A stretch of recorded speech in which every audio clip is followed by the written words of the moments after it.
स्वागत है दोस्तों आपका अपने YouTube चैनल टेक्निकल टीओ में। मेरा नाम है अंशुल नामदेव और आज हम प्रोजेक्शन की अगली ड्राइंग के बारे में आपसे बात करेंगे। तो चलिए दोस्तों चालू करते हैं प्रोजेक्शन की अगली ड्राइंग। तो दोस्तों यह हमारी ड्राइंग है, यह हमारी पूरी ड्राइंग दी हुई है। इस ड्राइंग में आप देख रहे हैं कि यहाँ पर दो होल बने हुए हैं और इस तरीके से यह ड्राइंग का पोर्शन, यह हमारा फ्रंट व्यू है, ठीक है, जो कि यहाँ पर एरो लगा हुआ है। तो यह हमारा फ्रंट व्यू है और यहाँ से ये कटिंग इस तरीके से हुई है और इतना भाग जो है ये 10 mm का इतना भाग खाली छूटा हुआ है। तो दोस्तों यहाँ से हमारा फ्रंट व्यू चालू होगा। तो चलिए दोस्तों बनाना चालू करते हैं। सबसे पहले दोस्तों इसकी पूरी की यहाँ से लेके यहाँ तक की लंबाई जो है आप देख रहे हैं कि 120 mm दिया हुआ है, पर चूँकि 60 mm का ब्लॉक जो है यहाँ पर यह छूटा हुआ है। तो दोस्तों हम पहले यहाँ पर 60 mm का ही ब्लॉक खींच लेते हैं, ठीक है। चलिए दोस्तों चालू करते हैं दोस्तों। तो इस तरीके से हम 60 mm का ब्लॉक सबसे पहले हम खींच लेते हैं। यह हमने 60 mm का ब्लॉक खींच लिया दोस्तों। उसके बाद यहाँ पर हमको यहाँ से लेके यहाँ तक हमको यह 10 mm की हाइट में ही हमको 60 mm खींचना है। तो दोस्तों यहाँ से लेके यहाँ तक हम एक हल्की लाइन ऐसे खींच लेते हैं और 120 mm में हम इसको मार्क कर लेते हैं दोस्तों, ठीक है दोस्तों। यह हल्की लाइन यहाँ से लेके यहाँ तक मैंने खींच लिया है यह, और 120 mm में मार्क कर लेते हैं दोस्तों। उसके बाद दोस्तों यहाँ पर आपको दिख रही है कि यह हाइट जो है यहाँ पर 35 mm की हाइट है। तो यहाँ से लेके यहाँ तक हम 35 mm की हम हाइट ले लेते हैं। यह ले ली दोस्तों हमने 35 mm की हाइट, ठीक है दोस्तों। उसके बाद यहाँ पर आप देख रहे हैं कि यहाँ 10 mm की हाइट में उठा हुआ है, तो यह भी हम 10 mm की हाइट में उठा लेते हैं इस तरीके से, ठीक है दोस्तों। उसके बाद यहाँ से लेके यहाँ तक ये 60 mm है, तो यह 60 mm की हाइट में हम आगे बढ़ा लेते हैं, ठीक है दोस्तों। तो यह 60 mm का हम आगे बढ़ा लेते हैं इस तरीके से। यह हमने 60 mm का बढ़ा लिया दोस्तों। उसके बाद दोस्तों यहाँ पर आप देख रहे हैं कि ये 35 mm की हाइट में यहाँ पर, तो मैंने उठा चुका हूँ 35 mm की हाइट में। और दोस्तों इसकी दूसरी साइड में भी ये हाइट में है, पर यहाँ 35 mm की हाइट होगी, पर यहाँ से 10 जाएगा तो यहाँ बचेगा 25 mm, ठीक है दोस्तों। तो 25 mm उठा लेते हैं इसको इस तरीके से, ठीक है दोस्तों। यह इस तरीके से उठा लिया। उसके बाद दोस्तों यहाँ से लेके यहाँ तक ये अंदर की ओर आया हुआ है। कितना आया हुआ दोस्तों, तो यहाँ पर दिया हुआ है यह 15 mm की हाइट में, 15 mm की लेंथ में आया हुआ है, ठीक है दोस्तों। तो ये दोनों ओर से 15-15 mm हम अंदर की ओर कर लेंगे इस तरीके से। यह 15 mm हमने अंदर की ओर कर लिया। दूसरी साइड से भी हमने 15 mm अंदर की ओर कर ली दोस्तों, ठीक है दोस्तों इस तरीके से। उसके दोस्तों जो कुछ नीचे की ओर आया हुआ है, तो यहाँ पर हम देख रहे हैं कि ये 10 mm की नीचे की ओर आया हुआ है, ठीक है दोस्तों। तो इसकी एक साइड से हम 10 mm की नीचे की ओर कर लेते हैं और दोस्तों दूसरी साइड से भी ये 10 mm नीचे की ओर आया हुआ है, तो ये 10 mm नीचे की ओर ले लिए। और दोस्तों यहाँ पर हम दिख रहा है कि ये दोनों पोर्शन आपस में जुड़े हुए हैं, तो इन दोनों पोर्शन को मैंने आपस में ज्वाइन कर दिया इस तरीके से। ये दोस्तों मैंने ज्वाइन कर लिया है, ठीक है दोस्तों। उसके बाद दोस्तों यह हम देख रहे हैं कि यह हो गया हमारा फ्रंट व्यू कंप्लीट दोस्तों। इतना ही हमारा फ्रंट व्यू में दिखेगा। जब हम फ्रंट व्यू से देखेंगे तो इतना ही भाग हमारा फ्रंट व्यू से दिखेगा दोस्तों। इस पर दोस्तों यह जो होल सर्कल दिख रहे हैं, यह जो राउंड सर्कल दिख रहे हैं, इसमें लिखा भी हुआ दोस्तों। तो दोस्तों यह आपको ड्राइंग में पढ़ते आना चाहिए। यहाँ पर लिखा हुआ है कि 2 होल्स डायमीटर 20, यानी दोस्तों यह जो सर्कल दिख रहा है और यह जो सर्कल दिख रहा है, यहाँ पर हमको पूरी ड्राइंग में सिर्फ 2 ही सर्कल दिख रहे हैं, वृत्त दिख रहे हैं। तो इसमें लिखा हुआ है कि 2 होल्स, यानी एक होल ये और एक होल ये, इसमें डायमीटर 20। तो इसका डायमीटर मतलब व्यास जो है 20 mm और इसका डायमीटर व्यास जो है 20 mm का होगा, ठीक है दोस्तों। दोस्तों हमारे जब हम इसको फ्रंट व्यू से देखेंगे तो इन दोनों ही सर्कल के यहाँ फ्रंट व्यू से एक हिडन लाइन आएगी, क्योंकि यह जो कटा हुआ भाग है, जो सर्कल के रूप में कटा हुआ है, यह इसकी पूरी लेंथ में, पूरी मोटाई में यह अंदर की ओर कटा हुआ है इस तरीके से। तो दोस्तों इसकी मोटाई में यह सर्कल का कटा हुआ भाग आएगा, हिडन भाग आएगा। तो दोस्तों इसको हम चाहें तो हम फ्रंट व्यू में बना सकते हैं, पर यदि आप आसानी चाहते हैं तो इसका टॉप व्यू बना लीजिए और टॉप व्यू जो प्रोजेक्शन से लाकर आप इसका फ्रंट व्यू में हेडर लाइन को बना सकते हैं। तो चलिए दोस्तों इसके बाद हम इसका टॉप व्यू बनाने को स्टार्ट करते हैं। दोस्तों टॉप व्यू के लिए हम एक प्रोजेक्शन लाइन खींच लेते हैं। जैसे कि आप देख रहे हैं कि मैं यहाँ प्रोजेक्शन लाइन खींच रहा हूँ, आप भी इस तरीके से प्रोजेक्शन लाइन खींच लीजिए। दोस्तों ये देख लीजिए मैंने यहाँ पर प्रोजेक्शन लाइन खींच चुका हूँ टॉप व्यू बनाने के लिए दोस्तों। तो दोस्तों जैसे कि यह ड्राइंग जो है 3rd एंगल में हम बना रहे हैं, तो 3rd एंगल में फ्रंट व्यू आएगा और फ्रंट व्यू के ऊपर टॉप व्यू बनेगा, ठीक है दोस्तों। तो टॉप व्यू बनाने के पहले दोस्तों मैं यहाँ पर इस ड्राइंग का जो मैंने फ्रंट व्यू बनाया है, इस फ्रंट व्यू का मैं यहाँ पर डायमेंशनिंग कर लेता हूँ। तो दोस्तों आप देख रहे हैं कि मैंने यहाँ पर डायमेंशनिंग कर चुका हूँ फ्रंट व्यू की। अब हम बात करते हैं टॉप व्यू की। तो दोस्तों टॉप व्यू में मेरा जाला ब्लॉक दिखेगा। तो टॉप व्यू में जैसे कि आप देख रहे हैं कि ये 60 mm की लंबाई दिखेगी, 60 mm चौड़ाई दिखेगी, और ये भाग जो है 120 mm का दिखेगा। तो दोस्तों मैंने जैसे पहले ही बताया कि यह जो हाइट जो दिख रही है, यह जो हाइट, यह हाइट टॉप व्यू से मुझे नहीं दिखेगी। टॉप व्यू में मुझे ये भाग प्लेन दिखेगा। तो दोस्तों इस बारे में मैंने पहले भी बात कर चुका हूँ, इस पहले वाले ड्राइंग में भी। तो दोस्तों मैं 60 mm का एक लाइन खींच लेता हूँ चौड़ाई के लिए। इसकी चौड़ाई के लिए मैं 60 mm का एक लाइन खींच लेता हूँ। दोस्तों मैंने 60 mm की लंबाई खींच चुका हूँ, 60 mm चौड़ाई मैंने खींच चुका हूँ, जाला भाग मैंने 60 mm का खींच चुका हूँ। इसकी लंबाई दोस्तों 120 mm है। तो यहाँ से लेके यहाँ तक मुझे 120 mm का पूरा सीधा भाग दिखेगा जो है, ठीक है। तो मैं 120 mm का मैं खींच लेता हूँ। और दोस्तों आप देख रहे हैं कि यहाँ मेरी प्रोजेक्शन लाइन आई हुई है। तो इस प्रोजेक्शन लाइन से ही यह भाग जो है मतलब कि टच हो गया है। और दोस्तों यह भाग भी मुझे सीधा दिखेगा, क्योंकि भले ही यह भाग इतना है, मतलब कि यह भाग दिया हुआ है इतना, उसके बाद 15 mm का दिया हुआ है, जो 15 mm का दिया हुआ है, जो 30 mm का दिया हुआ है, भला ही यह अलग अलग हाइट में दिया हुआ है, पर जब मैं टॉप व्यू से देखूंगा तो यह भाग मुझे सीधा दिखाई देगा। तो दोस्तों यहाँ से लेकर यहाँ तक मैं इकट्ठा भाग खींच लेता हूँ 60 mm का, ठीक है दोस्तों। तो ये 60 mm का मैंने भाग खींच लिया है, ठीक है। उसके बाद दोस्तों यह भाग भी पूरा मिला हुआ दिखेगा। तो यह भाग भी मैंने मिला हुआ खींच लेता हूँ इस तरीके से, ठीक है दोस्तों। उसके बाद आप देख रहे हैं दोस्तों यहाँ पर यह जो 15 mm का यह एक बॉक्स बना हुआ है 15 mm का, ठीक है। तो यहाँ से मैं 15 mm का बॉक्स बना लेता हूँ। पर दोस्तों मैंने यहाँ पर पहले ही इस वाले भाग का प्रोजेक्शन लाइन खींच चुका हूँ, तो मुझे प्रॉब्लम नहीं होगी। यह मैंने इस बॉक्स को मैंने बना लिया, ठीक है दोस्तों। तो आप देख रहे हैं कि यह बॉक्स बन चुका है। उसके बाद दोस्तों आप देख रहे हैं कि यह भाग जो है 15 mm का, ठीक है, 15x15 का, मतलब यह 15 का और यह 15 का दो बॉक्स बने हुए हैं। तो इनके दोनों साइड में 15x15 का बॉक्स बना लेता हूं दोस्तों, ठीक है दोस्तों, इस तरीके से, ठीक है दोस्तों। इस तरीके से 15x15 का ब्लॉक बना लेता हूँ मैं। यह दोनों साइड बनाना दोस्तों, जैसे कि आपको दिख रहा है, यह दोनों साइड दिख रहा है, तो मुझे दोनों साइड बनाना पड़ेगा।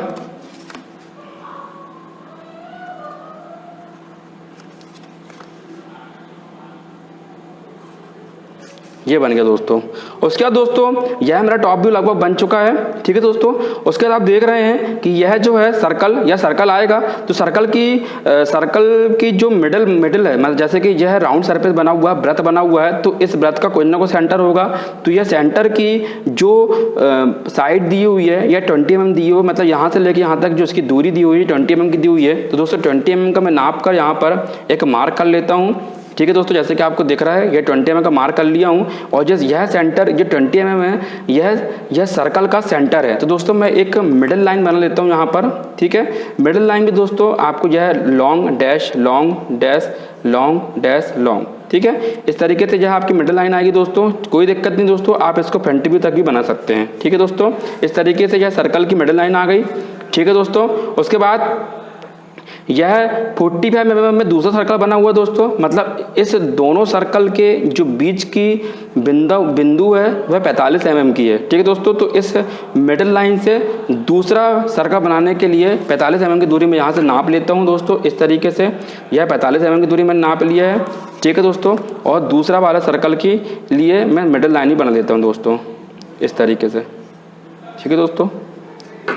जो आप फ्रंट व्यू तक बना लें नीचे, क्योंकि अभी हम जब हेडर लाइन बनाएंगे तो हेडर लाइन में यह हमारे काम आएगा। उसके बाद दोस्तों यह मिडल लाइन तो बन गई है, पर मतलब कि जो सर्कल है उस सर्कल की यहाँ पर पोजीशन क्या है यह हमको चेक करना पड़ेगा। तो दोस्तों जैसे कि आपको दिख रहा है कि ये 30 mm, मतलब यहाँ से इस कॉर्नर से यह 30 mm की दूरी पर है। तो दोस्तों मैं यहाँ पर इस कॉर्नर से 30 mm की दूरी नाप लेता हूँ, यह आ गया दोस्तों, ठीक है।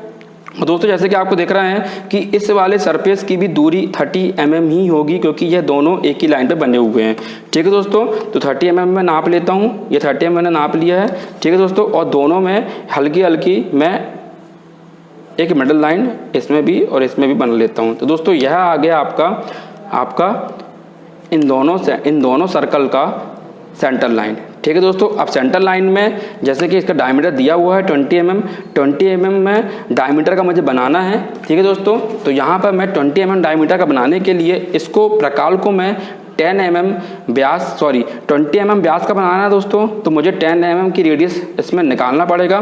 तो यह आप देख रहे हैं कि मैंने 10 mm की रेडियस में इसको सेट कर रहा हूँ, तो दोस्तों आप देख रहे हैं कि मैंने इसको 10 mm के रेडियस में सेट कर लिया है। ठीक है दोस्तों, उसके बाद यहाँ इसकी मिडिल पॉइंट पे रख के मैं आराम से इसके सर्कल को मैं ड्रॉ कर सकता हूँ दोस्तों। इस तरीके से मैंने सर्कल को ड्रॉ कर लिया है। दूसरी साइड में सर्कल को ड्रॉ कर लेता हूँ दोस्तों मैं इस तरीके से। ये सर्कल को मैंने ड्रॉ कर लिया दोस्तों। ठीक है दोस्तों, उसके बाद अब यह मेरा टॉप व्यू कंप्लीट हो चुका है दोस्तों। ठीक है दोस्तों, हाँ, अब यह जो भाग कटा हुआ है, यह जो भाग कटा हुआ है, यहाँ पर यह जो भाग कटा हुआ है, यह भाग पूरी लंबाई पे कटा हुआ है। तो इस वाले भाग का जो हिडन लाइन है वह टॉप व्यू में आएगी दोस्तों। तो इस वाले भाग से मैंने पहले ही एक हिडन लाइन ले जा चुका हूँ दोस्तों। तो इस हिडन लाइन को मैं यहाँ पर इस तरीके से बना देता हूँ दोस्तों टॉप व्यू में। और दोस्तों जैसे मैंने पहले बताया था कि यह जो सर्कल है, ये सर्कल पूरी थिकनेस में कटा हुआ है।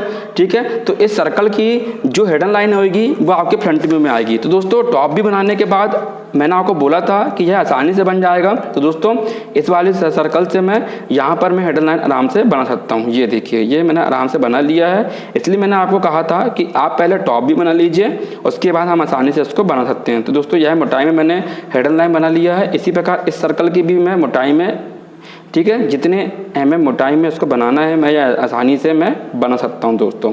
ठीक है, इस तरीके से यह बन गया। ठीक है दोस्तों, आप चाहें तो हल्की सी प्रोजेक्शन लाइन भी इसमें इस तरीके से ड्रॉ कर सकते हैं। ठीक है दोस्तों, और सेंटर लाइन तो मैंने पहले ही बना लिया था। इस तरीके से दोस्तों आप देख रहे हैं कि मेरा फ्रंट व्यू और टॉप व्यू कंप्लीट हो चुका है दोस्तों। टॉप व्यू में मैं डायमेंशनिंग कर लेता हूँ दोस्तों।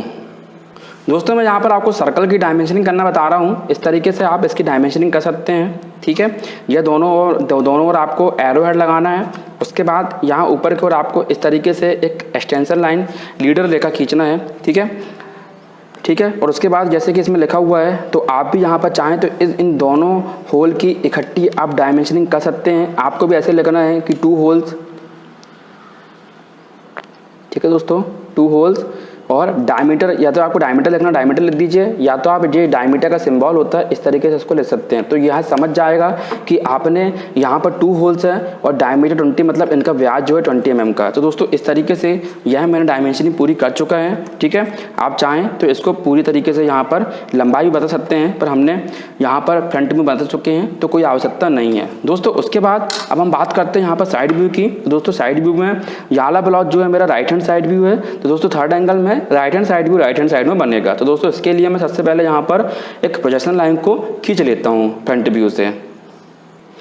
तो दोस्तों साइड व्यू में मैंने यहाँ पर फ्रंट व्यू से मैंने प्रोजेक्शन लाइन को खींच चुका है। ठीक है दोस्तों, तो साइड व्यू बनाना चालू करते हैं। दोस्तों साइड व्यू में आपको यह ब्लॉक जो दिखेगा, ठीक है, इतना ब्लॉक दिखेगा। और दोस्तों यहाँ जो नीचे तो जो कटा हुआ है, ठीक है, ये नीचे का जो कटा हुआ भाग है यह भी हमको पूरा साइड व्यू से दिखेगा। ठीक है दोस्तों, जैसे कि यह जो मेरे टॉप व्यू से दिख, सॉरी साइड फ्रंट व्यू से दिख रहा है कि यह इतना भाग यहाँ से कटा हुआ है।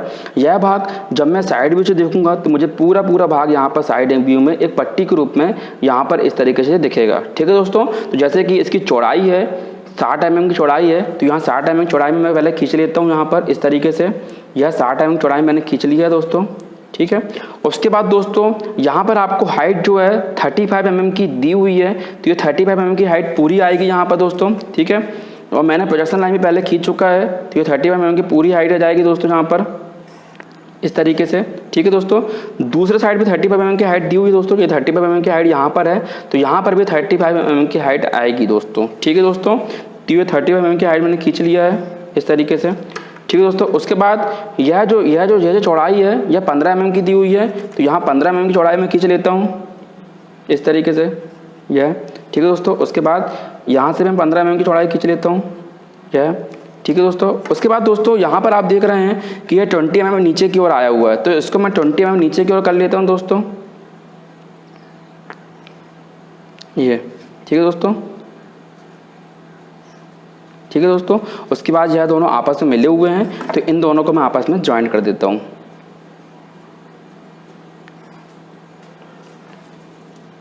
ठीक है दोस्तों, तो ये आपका साइड व्यू बन गया है दोस्तों। यहाँ पर ये लाइन भी दिखेगी, जॉइंट होने का ये लाइन भी दिखेगी बीच में, और यह लाइन यही है। तो इसको मैं यहाँ पर इस तरीके से बना देता हूँ। ठीक है दोस्तों, तो यह हमारा साइड व्यू बन चुका है दोस्तों। जैसे कि आप देख रहे हैं यहाँ पर साइड व्यू बन गया है दोस्तों। इसकी मैं अब डायमेंशनिंग कर लेता हूँ। ठीक है दोस्तों, तो आप देख रहे हैं कि मैंने साइड व्यू डायमेंशनिंग कर चुका है। ठीक है दोस्तों इसमें यह जो सर्कल बने हुए हैं, यह सर्कल के जो डायमेंशनिंग है, यह सर्कल हमको पूरे हमको टॉप व्यू से दिख रहा था जैसा कि आपने देखा, और इसके जो प्रोजेक्शन लाइन थी, सॉरी जो इसकी हिडन लाइन थी, वह आपके फ्रंट व्यू में भी दिखा। दोस्तों इन दोनों सर्कल की जो हिडन लाइन है वह आपके साइड व्यू से भी दिखेगी दोस्तों, क्योंकि दोस्तों जब यह सर्कल जो है, जब सर्कल यहाँ पर इस तरीके से बना हुआ है दोस्तों, तो साइड व्यू से देखने पर भी यह सर्कल आपको दिखाई देगा। और दोस्तों दूसरी बात यह है कि यह सर्कल की जो लेंथ है वह साइड से 30 mm दी हुई है, साइड से 30 mm है दोस्तों। जब मैं साइड व्यू से देखूंगा तो यह जो सर्कल है वह दोनों की दोनों हमको एक ही लाइन पे दिखेंगे, यानी दोस्तों मैं 30 mm यहाँ से इसको इस तरीके से बना सकता हूँ दोस्तों। इस तरीके से मैं यहाँ से 30 mm इसको नाप लूँगा, यह हो गया सर्कल। ठीक है, आप देख रहे हैं कि 30 mm की लेंथ में इसका मिडल पॉइंट है, तो 30 mm की लेंथ में इसका मिडल पॉइंट बना लेता हूँ दोस्तों, इस तरीके से ऐसा हल्का हल्का। ठीक है दोस्तों, और यह सर्कल की जो डायमीटर है यह 20 mm है, तो इस मिडल लाइन के दोनों ओर में 10 यानी कि इस तरीके से 10 mm, ये 10 mm दोनों में मैं हिडन लाइन को हल्की हल्की ड्रॉ कर देता हूँ दोस्तों, इस तरीके से। ठीक है दोस्तों, इस तरीके से यह आपका जो साइड व्यू है यह कंप्लीट हो चुका है दोस्तों। ठीक है दोस्तों, तो यह आपका फ्रंट व्यू, टॉप व्यू और साइड व्यू आपका पूरा तरीके से कंप्लीट हो चुका है दोस्तों। तो यदि आपको यह ड्राइंग जो है पसंद आई हो तो इस ड्राइंग को आप लाइक करें और शेयर करें दोस्तों अपने दोस्तों के साथ में। और यदि किसी भी तरीके का आपका क्वेश्चन हो तो आप कमेंट सेक्शन में कमेंट करके मुझसे पूछ सकते हैं दोस्तों। तो दोस्तों आप अपने इस चैनल को सब्सक्राइब करें जिससे आने वाले वीडियो की नोटिफिकेशन आपको जल्द से जल्द मिल सके। धन्यवाद दोस्तों।